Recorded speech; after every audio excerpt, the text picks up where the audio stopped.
So here's a real new modern look out there that's starting to catch a trend in a lot of higher end areas of the country and new construction. We called this a rain screen look. Basically there's a waterproof membrane behind all those wood slats, and then those wood slats are laid out real evenly and uniform and creates just a really neat modern look. We love this look, so we decided to try to bring it to our house, and it only cost us $19. Here's a look.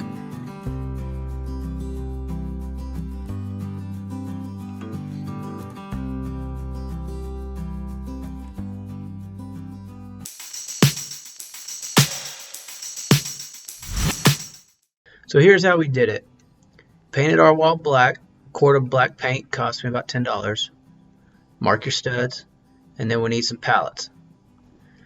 Now where do we go to find all these? They are literally everywhere. Here's a picture of where I got mine at a local dump.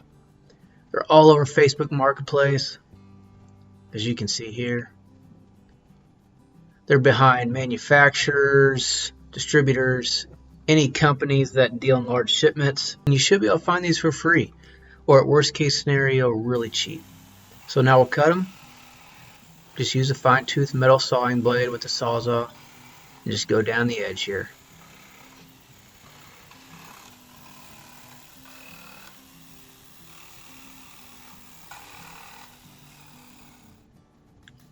Next we'll just pry them up. I like to use this flat shovel. That works pretty good for me. They do make a special tool for this. Give it a try if you want to spend a few extra bucks. Or worst case scenario, you can just saw these middle nails too, but they're a little tough to get to. It's just kind of a weird angle, but this worked good for me. Then hammer your nails out. You can hammer out the ones on the end or just leave them in there. Either way.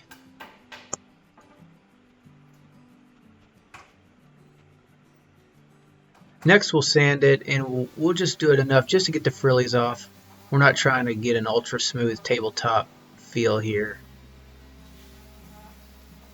You can if you want, but usually this wood's too soft to get too fine of a finish. And then get you some stain.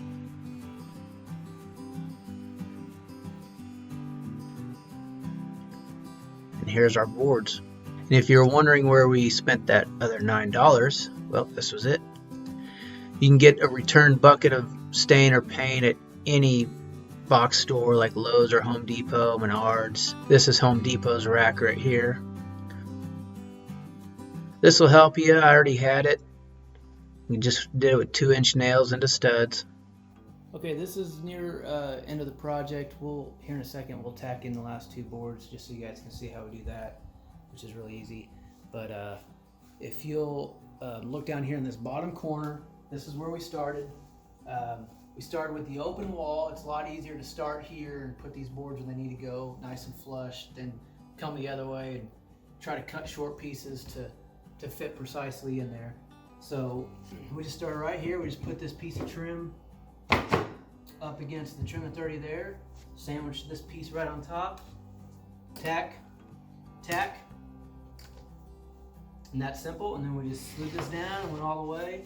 Went to the next row, did the same thing. That just keeps all your boards spaced evenly. If you can see this, we just got some scrap trim. This is about this 1/2 inch thick. This is what we use as our spacing.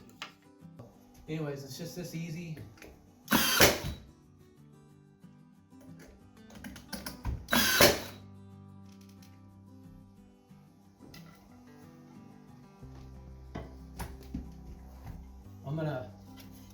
I've got one end here stained, one not.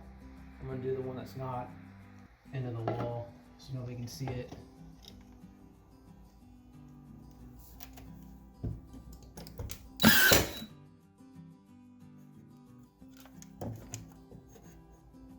I've got here, let me show you real quick while I'm here. I do have this smaller piece for just stuff like this, right?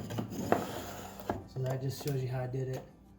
But because we're up here at the top, I'm actually gonna lift that just a little bit more just to center it between that gap and make it kind of fool the eye, if you will. We're done. Now, 2 important things to think about. no wall is perfectly square, even in new construction. I've been in new construction, and I'm here to tell you, it never is. So what we ran into is this ceiling right here is 1.5 inches taller to the floor than it is over here. So it's a lot higher over here. So as we went about halfway up, we had to start kind of manually lifting these about 1/16 of an inch above our shim. You might even be able to see that, you know, we just kind of started to raise them from the middle, you know, all these kind of just started to kind of push them up to make up for that extra space over here. So when we got to the top, we were perfectly level. That's very important that you might consider, or else it's going to be pretty goofy at the top when you get done. Last thing, don't ever block any air returns or air conditioner vents. Those are there specifically so that the system operates like it should. This is an air return, so the air conditioner system is pulling air from this room down through the system and then spitting it out of our vents up top. We never block a vent, so leave those there. And that should do it.